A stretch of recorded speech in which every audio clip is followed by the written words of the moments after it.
Dans le Coran, le mot dunya est utilisé. Tu sais ce que cela signifie? Cela signifie ce monde. Ce mot apparaît 115 fois dans le Coran.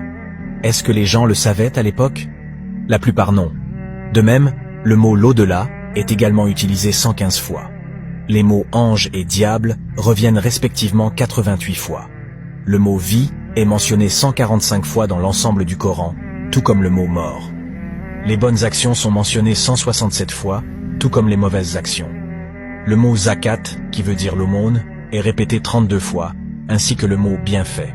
Tous ces mots n'ont pas été placés ici par hasard. Allah a placé une immense sagesse derrière chacun des mots dans ce livre. Chaque verset, chaque mot, chaque lettre ont été placés à des endroits bien précis, et un nombre de fois calculé avec grande précision, mais ce n'est pas fini, écoutez la suite. Quant à Iblis, son nom est cité 11 fois, de même que la recherche de protection contre lui. La phrase « ils disent » apparaît 332 fois, tout comme le mot « dit » prononcé dans le Coran. Les mots « faire le bien » et « corrompre » sont chacun répétés 50 fois. Les mots « paradis » et « enfer » sont chacun répétés 77 fois. Le nombre de fois où les mots « plantes » et « arbres » sont répétés est le même, 26 fois. Derrière chaque miracle numérique dans ce Coran, il y a une sagesse derrière laquelle vous devez méditer.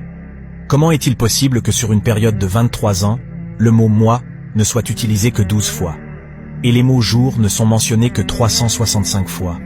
Ces chiffres sont impressionnants lorsque l'on y réfléchit, car il y a 12 mois dans l'année qui durent 365 jours. Peut-on réellement croire que tout cela est le fruit de l'humain?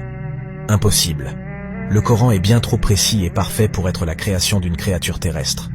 Le Coran que nous avons entre les mains est la seule parole divine sur terre. C'est un trésor précieux, un cadeau immense d'Allah. Nous avons la chance extraordinaire de vivre à une époque où nous pouvons observer les miracles de ce livre et voir les prophéties se réaliser sous nos yeux. En nous rapprochant du Coran, nous nous rapprochons d'Allah lui-même. C'est une connexion directe avec notre Créateur, une source de guidance et de sagesse infinie. Chaque page renferme des enseignements profonds et une lumière incommensurable. En embrassant le Coran, nous nous enrichissons spirituellement et nous trouvons la paix intérieure. C'est un guide complet qui nous montre la voie du paradis. En l'étudiant attentivement et en l'appliquant dans notre vie quotidienne, nous nous rapprochons davantage d'Allah. Le Coran est un trésor à préserver et à honorer.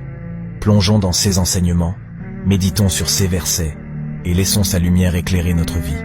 N'oublions jamais l'importance du Coran et accordons-lui le respect qu'il mérite. Qu'Allah nous protège et nous guide tous.